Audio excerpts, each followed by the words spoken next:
Hey, you're listening to episode 14 of the TA Pedals podcast. I'm Tristan. And I'm Stephon.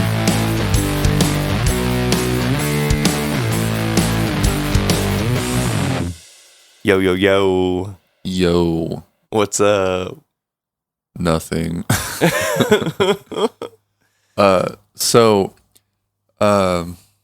What's the agenda for today? I don't know that we have an agenda. Well, let's just talk about what we've been talking about, I guess. We're trying to get in contact with local bands and stuff, but it's really hard to find out what bands are local and what bands are not. And so if anyone has any suggestions, that'd be some good use to us. Yeah, it's we're looking for bands in the Fort Smith area, Fayetteville, Northwest Arkansas, Eastern Oklahoma. And it's surprisingly hard to find bands that are active nowadays. We know of a few that have been around for, a decade or so. But it's been a while since I've been, in the music scene playing in a band. And it seems like the, music scene in Fort Smith has really died off. But I don't know if it just seems that way or if it's true. I've heard mixed reviews about the state of the scene nowadays. I've heard that I am perceiving it clearly and it is dead. And I've also heard there's new bands springing up all over the place. So, new bands, if you're out there, help us find you. Because we're having trouble. Yeah, we found what was Reverb Nation? Yeah, Reverb Nation. Yeah, we got on Reverb Nation and there was 46 artists that were tied to Fort Smith. And out of those 46 artists, I think there was maybe 10 that were rock related or otherwise. The other ones are hip hop, rap, and some random ETCs, but as far as music that we're interested in talking to or talking about, it's really hard to find those people, so we don't know what to do. Yeah, some of the bands that seemed promising that were on the list don't have social media or anything, so it's outside of posting a song on YouTube or on Reverb Nation or whatever, they're practically ghosts, there's no activity. So the reason we're looking for bands and artists to get in touch with is because we're trying to kind of cultivate a relationship with these artists. We make guitar pedals and musicians use guitar pedals. So it's how can we get our pedals on the boards of local musicians so that we can kind of create a following and help the local artists create music using our gear.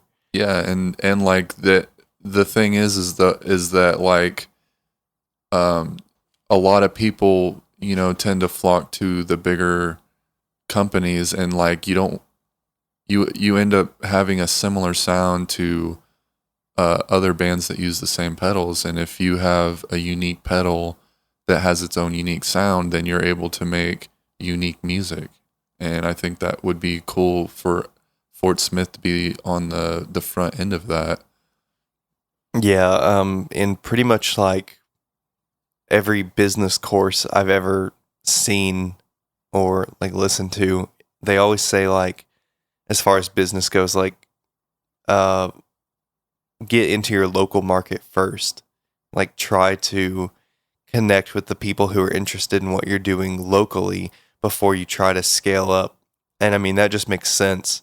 Yeah. And with music, music is a business, but at the same time, it's a weird business because we don't want to do the cold calling thing. We don't want to be used car salesmen, and we don't want to have to pitch the product and try to convince you to buy it or whatever. Like, we just want you to try it. We just want you to check it out. Yeah, and when we know you're gonna love it, and so like if you do love it, if you're one of those people and you want to pick one up, like we want you to have one on your board so you can make cool music with it. But at the same time, like we're I guess what I'm trying to say is like we're not just trying to like hawk our product on the street just for the sake of like making some money.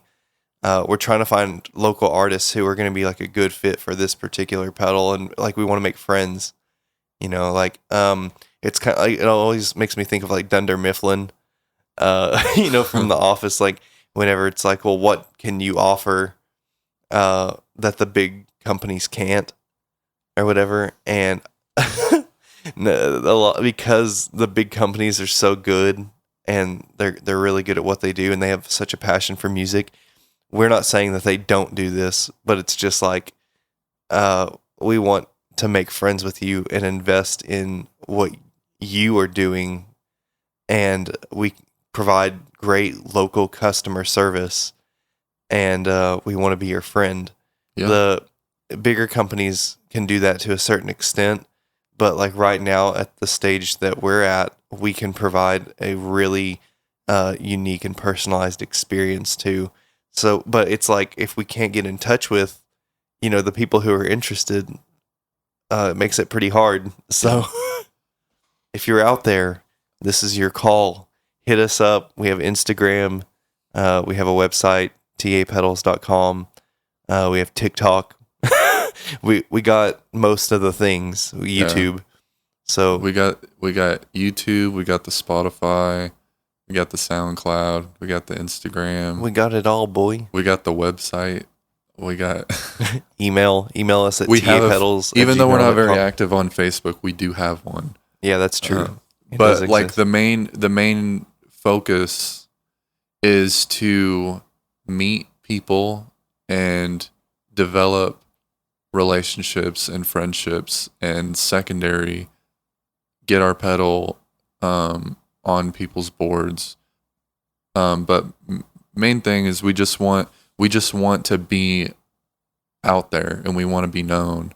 And it's really hard to find people, especially locally, that fit in the category that we're trying to get into. It's like we're reaching out to let you know that we're here for you whenever you need us. Yeah. And if you need something, if you need a buffer, if you need a fuzz pedal, if you need something, some advice. if you want a custom thing, like, talk to us and we'll see what we can do. Like, yeah, we're still small enough we can do custom builds. Yeah, for sure. So yeah, we're looking for you. Are you looking for us? Could be a match. Swipe, what is it? Swipe right. Swipe right on TA pedals. Why do I know that? So weird. I don't know. But yeah, anyway, yeah, we were kind of, you know, usually before we do the podcast, me and Stephon sit down and talk business stuff and plans and like, you know, inventory for like parts and, you know, whatever for like a couple hours before we jump on the podcast.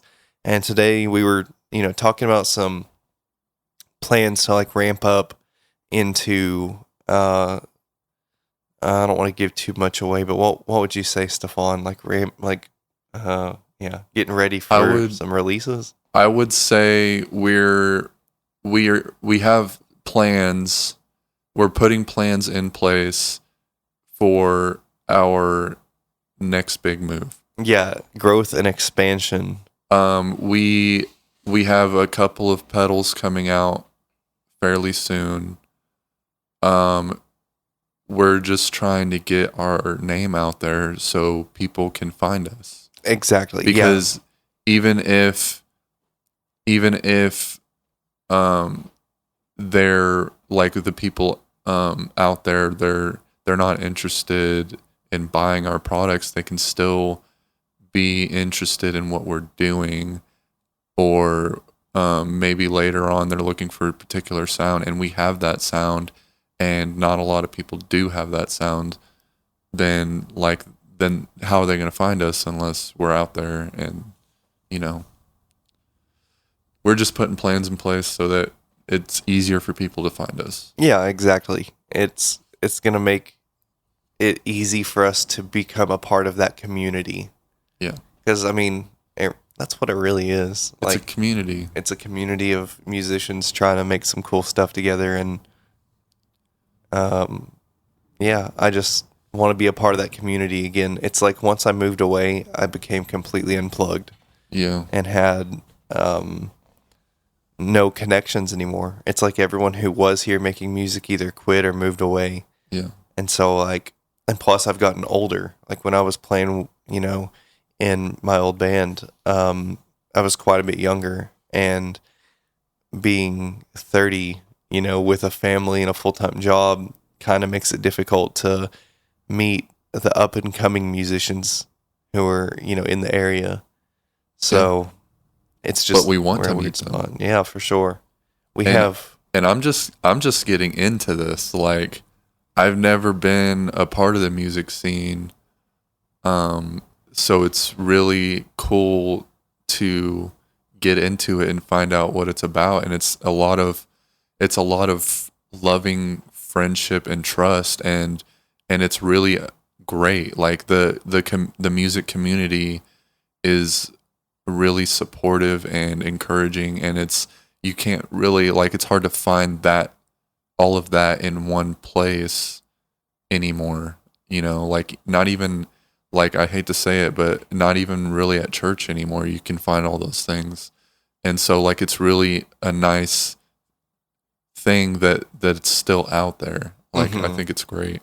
Yeah, the Fort Smith music scene has always been like that too. It's just a bunch of guys who are chill dudes, trying to play some rowdy music and get people to,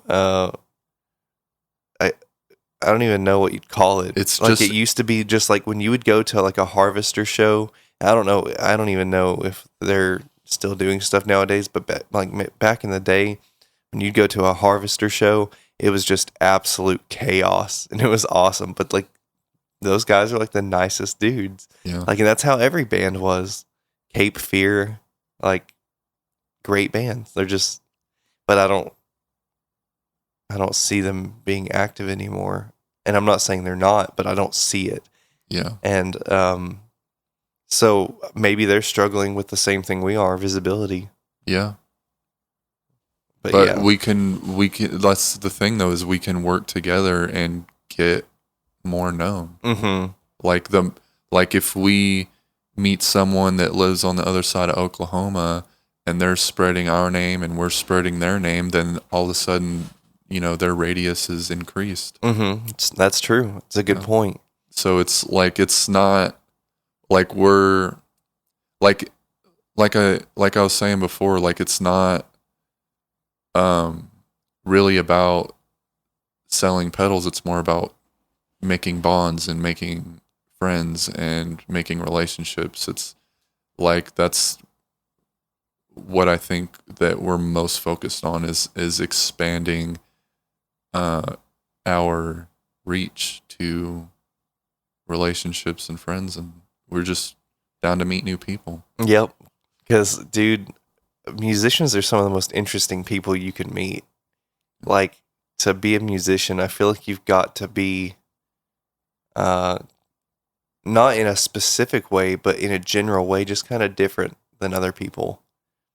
I don't know a lot of musicians, even people who are just singers, who don't function slightly different than someone who's not a musician. It's a different mindset, a different outlook. And so inherently we kind of have something in common, so it makes it easy to become friends with people who are musicians. Yeah. And I need some friends. I've definitely grown out of the making friends stage in my life, so it's nice to be part of a community where it's easier to make friends, and I'm happy for it. Yeah, for sure. Um, what else were we talking about this morning that was cool? Um, Oh yeah, we have the test PCBs coming in this week.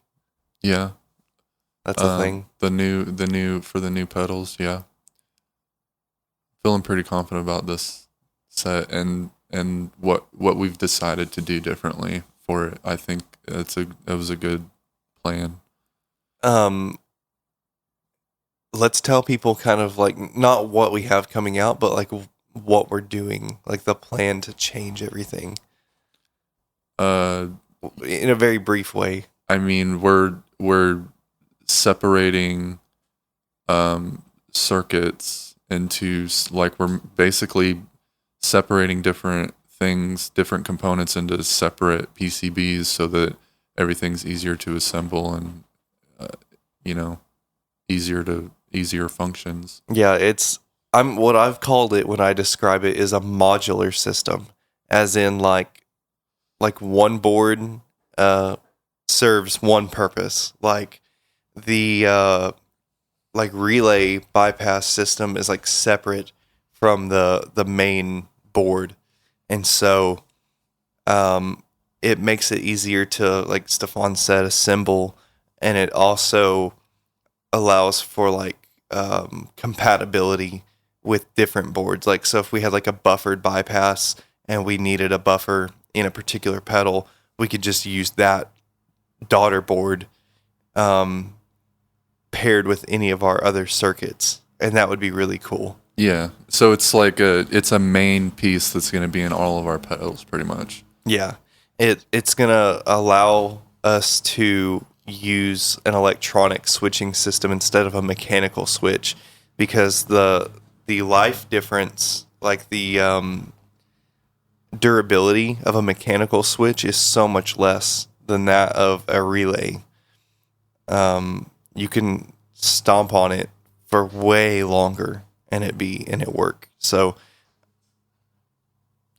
yeah, like Yeah. the actual names of the mechanical switches are 3PDT, and then the switch, like the feather switch, is like an SPDT, and the SPDTs will last at least 5 times longer than 3PDT ones. yeah, it's because like in the mechanical switches, there's actually like a moving metal part, and so like when you stomp on it, it tilts the rocker inside. It's like a flat piece of metal. It tilts it one way or the other and switches back and forth and makes contact with different lugs that are inside the switch. So eventually, like, that wears out because you're stomping on it, you know. Yeah. But with the electronic switch, it sends an electrical signal to a relay, and the relay internally reroutes the signal to go straight out of the pedal or through the circuit. And so, yeah, it's so much more durable, not being a mechanical thing. That being said, it still has a lifespan, but it's so much more. It's like I think a million cycles more or something. I feel like with the digital switch, it would, you, like, if you were using your pedal regularly, like throughout your life, like I don't think it would ever die. Right, yeah. I couldn't see you having any issues with it. Yeah, even if you were like playing shows all over the country, like there's a very, very small chance that pedal's ever going to die. Which is awesome, because that's, you know, going back to one of our earlier episodes, we're trying to future proof everything and make it like the best quality we can. And so yeah, that's what we're doing. Like, it's more of a modular system as opposed to like off-board wiring and having all the functions of the pedal on one board. It's just going to be way better, way easier for everyone. So, yeah, I'm excited to get those boards and test it out. We got what is hopefully our final Shark PCB, and then the secret pedal PCB coming in, and then the relay bypass. So, when you ordered it, did you order the buffered one and the regular one? No, I didn't order the buffered one. Okay, gotcha. Oh, wait. Oh no, you put the buffer on The buffers on. I'm confused. I really was. No, we're talking about something different. Okay. Yeah, the buffer is included on the Shark PCB. That's right. Yeah. Okay, cool. Yeah. Yeah, so with the Shark, we talked about in the past how it's going to have a buffer that's always on, regardless of whether the distortion part of the circuit's engaged. And so Stephon and I were like, well, if we're going to build the daughter board that's going to be the relay bypass, how are we going to, make that work with the buffer? And so Stephon, being the genius that he is, he was like, well, I can just have the input come into the top of the board, go through the buffered circuit, then go down to the bottom of the board, and then using, ribbon cable will go to the daughter board through the relay and then into the circuit or directly out. And it sounds way harder than it sounds way harder than it is. It really wasn't that hard. Well, no, I mean, I get what you mean, but I was concerned because we were going to put the buffer on the bypass part. And then I was like, oh, but if we're going to use that for all of our pedals, we should probably move it. What's going to happen? Yeah. And you were like, well, I can just put it on the other board. And I was like, okay, that makes sense. Yeah. So we're going to have our input, the wire from the input jack to the board is going to be super short. And then it's going to be connected to the daughter board through a ribbon cable. And so the input signal that's coming down from the jack can go through the buffer before it hits the daughter board, and therefore it'll have a true bypass buffer. And then when it goes back into the effect circuit, it'll not touch the buffer. It'll just go to the regular effect, and then back to the daughter board, then back out to the bypass, back out to the output. It's so cool. It's like a what do you call it? What is that? Like a wave. It goes. It's starts at the top, goes down, then goes back up, then goes back down, then goes back up to, and then it escapes with sound. That's one way to describe it. Yeah. So, and then also I'm gonna order some parts from Tata pretty soon, and we're gonna get the second version of our buffer.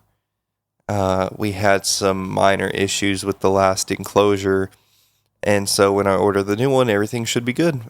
And I'm pretty excited about that too. I mean, a buffer is more of a utility type thing, but sometimes you need a buffer. It can kind of save your butt sometimes. It really can. Some pedals hate buffered signals, some love buffered signals, but especially if you're playing shows where you have long lengths of cable running, you need a buffer. And so this is going to be something that I hope becomes a theme for us, and it's an affordable solution to your problem. That's the idea behind it. It's we know there are other companies who make great quality buffers. There's absolutely no disputing that, but there is one company that would be able to give you a high quality buffer at a cheaper price. Yeah, and that would be us. Yeah, what that would be good for you. Words are difficult sometimes. I feel like our buffer, we could probably get away with a $30 price tag.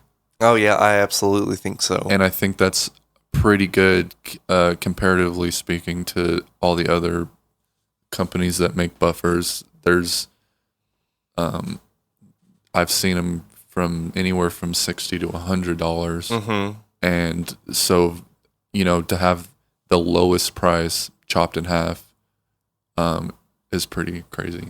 Yeah, like one reason that I wanted to kind of take that approach with the whole thing is because it's like buying a buffer is not exciting. Like if you get a new reverb pedal or you get a new distortion pedal, like that's cool. Like you can make new sounds with it and whatever. But like buying a buffer, you just need a buffer. You know what I mean? So like, unfortunately, as necessary as they are, they're just not exciting. And so it's not something that I would want to spend a lot of money on. But at the same time, I would want a really good one. You know what I mean? Like if I know that I'm going to buy something that's not exciting, I don't want to spend a lot of money, but I don't want it to suck either. And so that's kind of like when we were thinking about the buffer, it came about because we needed a buffer for the Shark. Like that signal needed to be buffered going into the Shark. And like I didn't want people to have to have different, a different buffered pedal in front of the Shark to fully utilize it. Yeah. And so it by itself is going to be an all-around pedal. Like yeah. it's going to have so much gain, and it's going to have a buffered signal to match how much gain it has. Like it's really going to be an all-around great pedal. Yeah, it just something about the input impedance, it wasn't like that was one of the things that we really struggled with, was figuring out why we were having issues with the input impedance. And so I stuck a buffer in front of it. I made a buffer on strip board, and I was like, hey, this fixes it. Like this fixes the whole thing. But then, once like we put it in the Shark, I was like, well, I don't want people to have to buy a buffer to use the Shark. But like, what if some people still need a buffer? And so we just like extracted that part of the circuit out, made some really simple, PCBs that are, essentially what I'm saying is we're keeping it high quality, but we're also making it to where it's easy for us to put together, and it's inexpensive to put together because the circuit itself is inexpensive. And I don't see a reason to charge $100 for something that's easy to put together and cheap to make. Like that, I don't think that's fair. No, I agree with that 100%. And I'm glad that we've decided to make it cheap and easily accessible. Yeah, exactly. Like I just want to be able to, like, if you need a buffer, I want to be the person to put a buffer on your board and not break the bank. Yeah, and it's gonna look cool too. So yeah, it looks dope. It looks like you're doing science. Like it really does. It looks like you're a chemist. If you have that on your board, you might as well have your degree in chemistry. That is a claim that I'm willing to make. It's something that we haven't talked about that I'm like really excited to figure out. What? The Halloween pedal. We haven't talked about that. I didn't know if we were going to talk about that until... We haven't really discussed it in a while. We haven't. We kind of already know what we're doing. Like the artwork is set. Oh, it's sick. It's so crazy. But like I'm really kind of set on it being like an octave fuzz. Really? Yeah, and I think it's gonna sound super cool. Are we still going to use that one circuit that we were working on? I don't want to say too much. I think so. If it's the one that I was like, this is the one. Yeah, it was like the one where you were like, this is really cool, and I didn't have the right op amp for it, and I was like, this isn't working, and you were like, yeah, because that op amp is like it's a different pin out. Yeah, that's the one I'm talking about. Yeah, but yeah, like if we can get that going, I think it's gonna be a sick pedal. Like, it's gonna be so cool. Okay, so here's an idea that I had the other day. All right, let's hear it. I'm always excited to hear ideas. Yeah, this is I think a good one, and we've never talked about this. Okay. Never. Okay. Okay, so brainstorming on air live. Okay, so you know the plugin company Waves? No. Okay, well they're like well, they're like the biggest plugin company ever. Okay. Okay, so they have what they call the one knob series. And it's like one knob compression. You load the plugin up. You don't have control over like parameters or anything like that. It's one knob.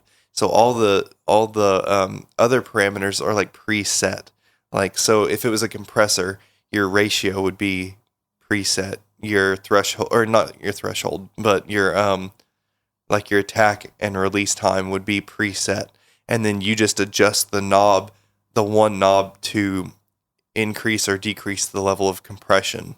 Okay. Okay, so I was thinking, like, sometimes the way that I am, I like to have a lot of controls, like a ton of controls, as much control as possible. Yeah. But at the same time, sometimes that's overwhelming.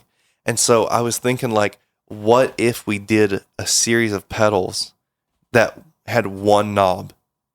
So, for example, a fuzz pedal that has one knob, kind of like the Acapulco Gold from Earthquaker. Like, that's kind of a similar thing, but instead of just doing like a distortion, it was like several different types of effects. So, like, if we had, for example, like a long decay reverb or something, and all of the parameters, like the length of the reverb and the tone of the reverb, was set internally, and you had one knob where you just mix in reverb.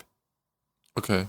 And different things like that. You know what I mean? Same thing with like maybe delay wouldn't be the best thing to do that with, because you have to take into account You have to be able to the set timing and your stuff. You have to be able to set your delay. Unless we did like unless that one had tap tempo and then a mix knob.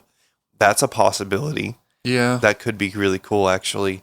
But you get the point that I'm making. Like utility pedals that are like an affordable line of utility pedals with one knob. Yeah. I think that would be dope. Yeah. Yeah. I'm kind of like thinking I'm having a lot of ideas Right. jumping off of how we're going to accomplish that, and I don't want to have to use trim pots. See, that's what I was thinking too, is like so what we would do, instead of using like an internal trim pot to set those parameters, we would just find a resistor value that we like the best and put that where that pot would go. Yeah, exactly.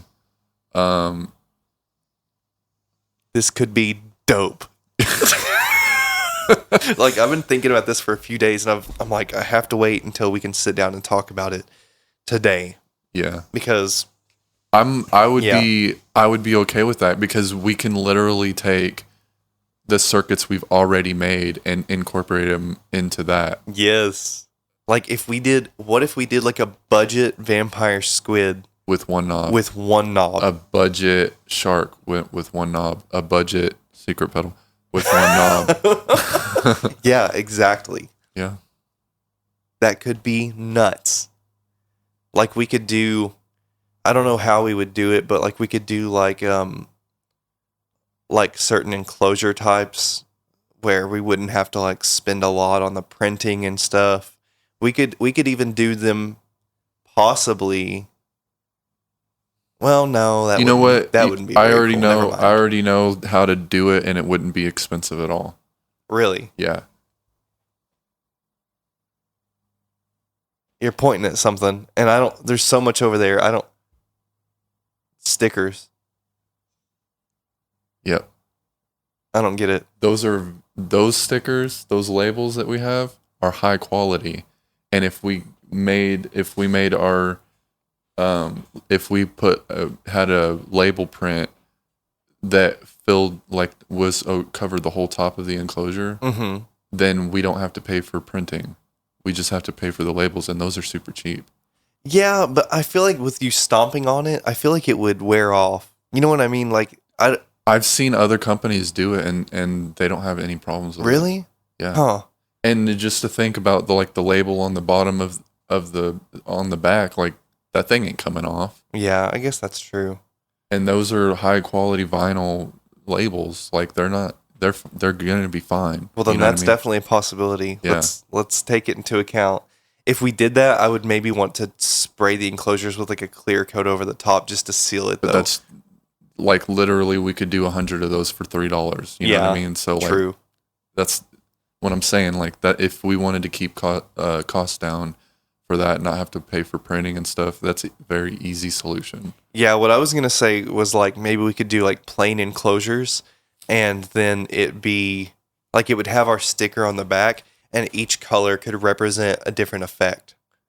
You know what I mean? So like red for overdrive or whatever. But that's why I backed off of it because I was like, I don't. But it'd be too plain. It's just it's like a blank pedal on your thing, and it's like unless you know what it is, know exactly what it is, and it would be confusing too. It would be confusing. Yeah, that's why I was like, nah, that's not gonna work. I think the label stickers would be a viable solution. Yeah, or if we weren't, or like we would have to obviously budget this in and figure all this out, like, you know, but we could still do the UV printing, but not do like crazy artwork on it, and not do like print the color twice and all the stuff that we do, because then it would just be like an extra like $4 a pedal, still have all the cool labels, and you know it would just be more budget friendly. Instead of spending like $10 on printing, it would be like $4. Or we could spend like 10 cents on a label. We'll just have to talk about it and see what the best option is. I don't think there's a good or a bad way. Right. It's just different options, and which one is going to be the best for getting it out there for to be, you know, cheap and easily acquirable. Exactly. Yeah, it's going to depend on the price point. Yeah.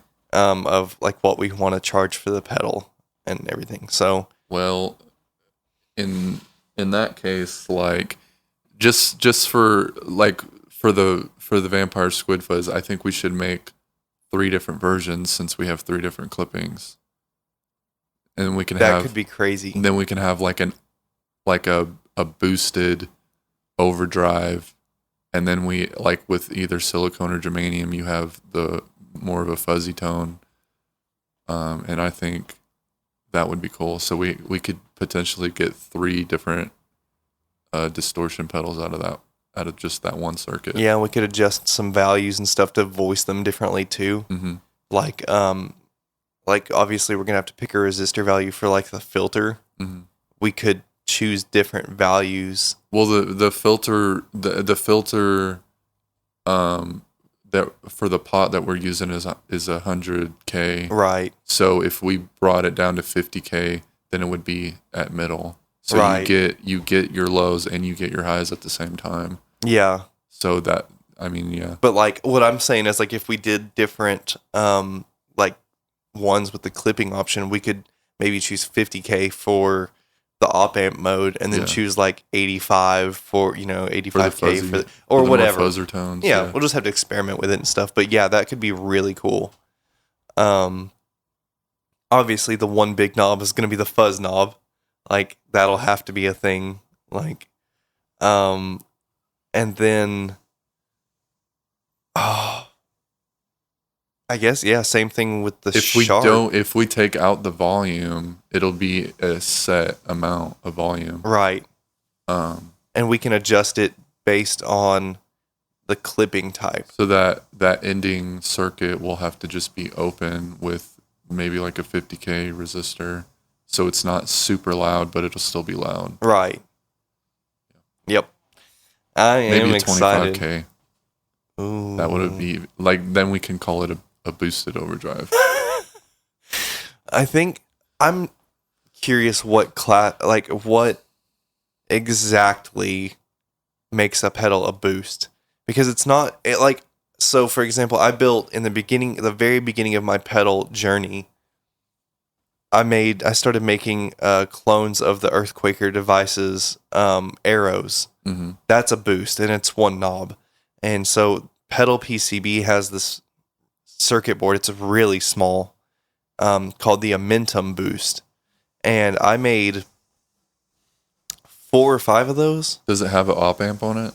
I don't know. It doesn't. It has just a transistor, and so I'm pretty sure that all a boost is like it's like a circuit that's biasing a transistor to boost volume. Yeah. Like, and you're controlling how much voltage I think is feeding to the transistor to boost the volume. I'm pretty sure that's what's going on. Op amps essentially do the same thing. Yeah, pretty much. So with I feel like when you have op amp, the signal is definitely boosted on the Vampire Squid Fuzz. So I think if we had it set to just plain op amp in the circuit, and then we just I just want to interrupt really quick. Sorry for the noise that you're probably going to hear. My dad's outside mowing with his giant mower. Yeah. And I appreciate him doing that for me. I'm very thankful. He has like a 0 turn radius that'll like mow my yard in like 10 minutes. But you're going to hear some noise. I apologize. Anyway, Where were we? So like if like with the op amp, when you have it on the op amp clipping, it's like at least 1.5 times louder than the germanium and the silicone. Yeah, for sure. So in my eyes, that's a boosted signal. But it's not in that particular situation. I'm not saying, first of all, I'm not saying you can't use an op amp to boost signal. You obviously can. It's called an operational amplifier. Yeah. But in the situation with the Squid, it's not that the op amp is necessarily boosting the signal more than the germanium or silicon modes. Yeah. It's that you're not clipping as much. Yeah. Yeah. So when you clip, you lose that volume. Yeah. So it's because this is something that kind of bothered me a little bit in the beginning when we started making the Vampire Squid, until I realized that it's just an inherent situation as far as the circuit goes. Because I was looking at like the op amp as being like the baseline, like that's how loud everything should be. Mm-hmm. And so like why are the germanium and silicon modes so quiet? They're so quiet. They're really not. It's just that the op amp is so loud. Yeah. So the silicon and germanium are like the baseline. Yeah. And then the op amp is just really loud. Yeah. So yeah, it's like I said, it's kind of splitting hairs, but when talking about this kind of thing, like sometimes you kind of have to. So I'm curious how using an op amp to actually boost like the signal without distortion would work. I guess that's what I'm trying to say. If you just have the op amp circuit and you don't have any clipping and it goes straight to volume, then you have a boosted signal. Oh yeah, I guess that's true because we still have that one diode clipping to ground with the op amp mode. Yeah. And that's how you get that distortion. Right. Yeah. Because I always forget that. Yeah. But like, and that's something that's funny because like when I was doing the Squid on strip board, that's like a discovery that I made because it just didn't make sense because the signal has to have a place to go to ground to clip. Yeah. You can't clip without ground. Yeah. And so like when I was putting the modes in on the op amp mode, there was nothing going to ground in op amp mode. And so I was like, well, we have to do something. Yeah. But anyway, that makes sense, I guess. So it would just go straight to the volume it like almost it just barely clips, and that's how you get those overdrive tones out of that op amp. Yeah, that makes total sense. Yeah, it's crazy. Man, you always say like, yeah, we know that circuit like the back of our hand, like, but you're not joking. Like, yeah, I'm curious though. I wonder like if I can use Stripboard and like maybe build us like a prototype boost using an op amp. Yeah. I mean, Like I could if you even don't, socket if you it. want just a boost and no and no clipping, no overdrive or no distortion or anything like that, and you don't have clipping, I think you're going to get a super boost in volume. Yeah, and it would. I mean, if it was just a boost, then it would just be one knob too. So Yeah, like, just we the could volume easily knob. come up with that first pedal. But with this like budget line of like one knob pedals, I think we should work on it for a long time and release them all at once. Yeah.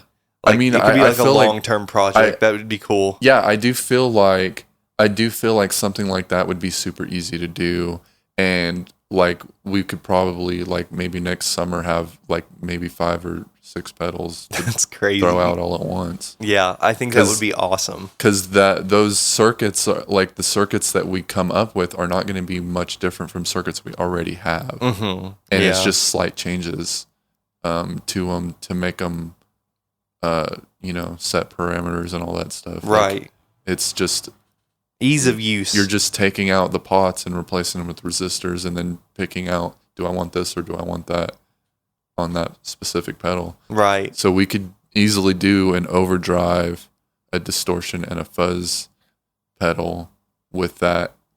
We could do a boost pedal if we don't clip the op amp. We could do, I don't know, what else could we do? That's 4 pedals right there. Yeah, we could do. I mean, chorus would be, that could be a cool one. Or, I'm not saying we'll never do a flanger or a phaser, but like, we could do those, but I don't really want to. Like, I don't know. I feel like not right now. I feel like anyway. they have their parts. Oh yeah, of course. I feel like there is a good amount of musicians who do use those effects. Yeah, for sure. I'm just trying to think like with chorus. We can like there are ways to do analog chorus, and oh yeah, and of I course. think we definitely like they do make ICs and stuff that can do that. So we will have to look into that. Yeah, I'm just like wondering, like obviously the one knob would have to be a mix.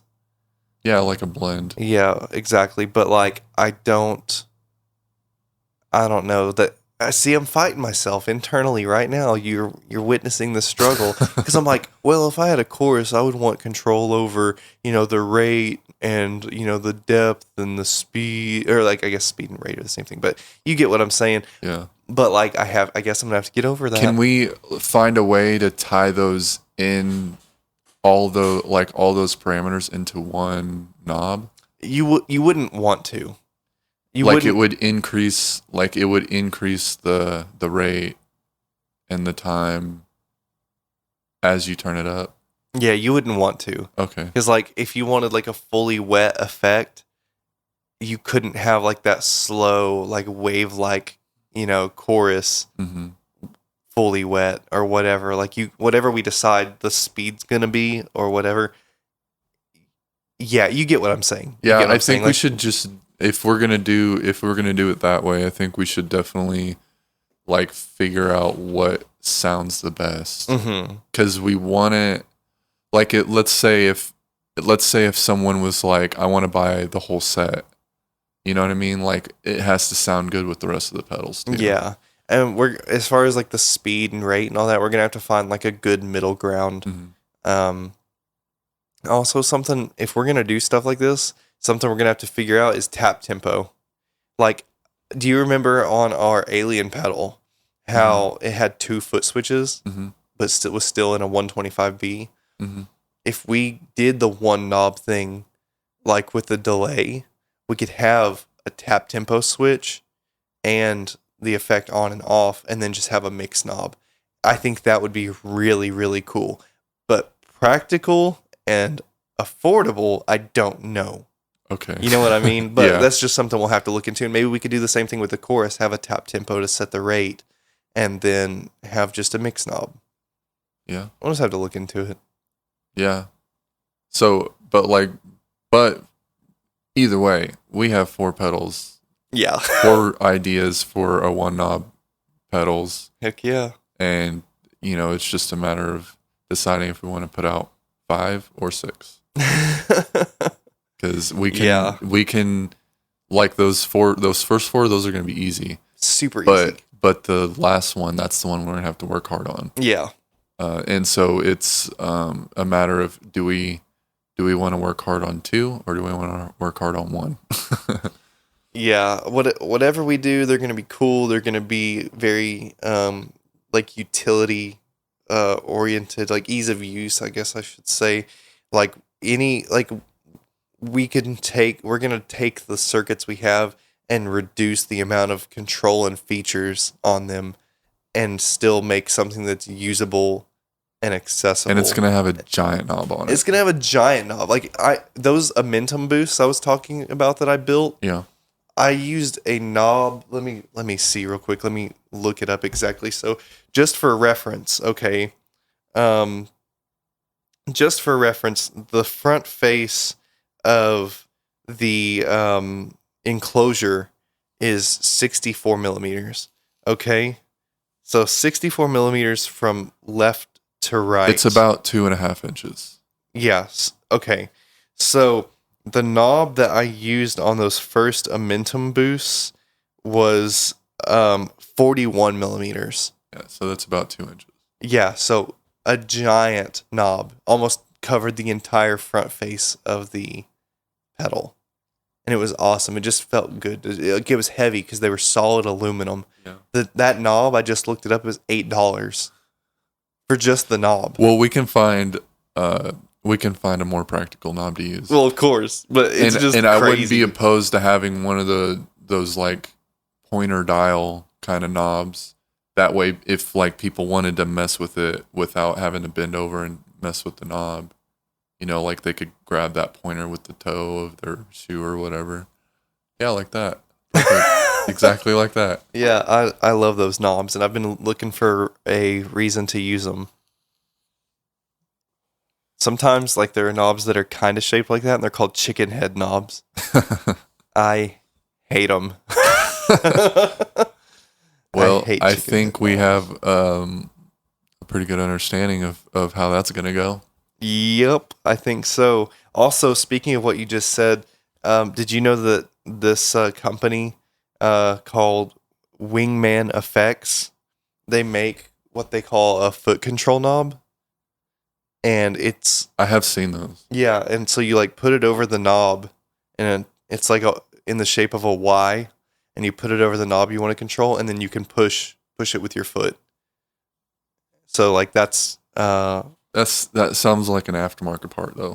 Oh well, yeah, I don't want to do that, and I would never use those. Like that's just me though. Like I use pedals, I kind of am a set it and forget it kind of guy for the most part. But like when you adjust the like delay time on a delay pedal, like while you're playing, you get these weird like I can't even describe what it is, but if you've ever done it, like you know what I'm talking about, and it's a weird effect, and you really I think can only get it by manipulating the delay time while you're playing, and you couldn't do that by hand. So like that product would be useful for something like that, but I don't do that. I don't need it. But a giant knob, I'm all in. Let's do it. Let's do this. So exciting. Well, yeah, I think we're going to call it for today. When we jumped on here, we didn't really have any idea what we were going to talk about. So today was kind of just like a free-for-all, whatever, ideas came into our mind. And I guess you got kind of an it was very inside raw. look. Yeah, an inside raw look at some things that we are currently thinking about So thanks for joining us for another episode. Hopefully next episode we will have a cool surprise for you guys. We're kind of trying to work something out to maybe have a guest on. And so thanks for listening to this episode. Tune in next week for episode 15. That's 15. halfway to 30. That's crazy. And it's 33% of the way to 45. Yeah. Math. We've done this 14 weeks in a row so far. Next week will be 15 weeks in a row. We haven't missed not 1 week. And then when we get to 16, that means that we've done it for 4 months. Yeah, that's crazy. That's crazy. 4 months straight. We didn't do it last, right? So we didn't do it last episode, but we're going to do it this episode. Stephon and I, last week, we were jamming on something weird. And, we just wanted to play it for you guys. It's weird. Don't judge us, but we're going to play you ourselves off, I guess. Yeah. Is that the phrase? Play me off? Like play me off stage, like play music while I get off stage. I guess. I don't really know what it's called. Well, anyway, here are the musical stylings of TA Pedals. Bye.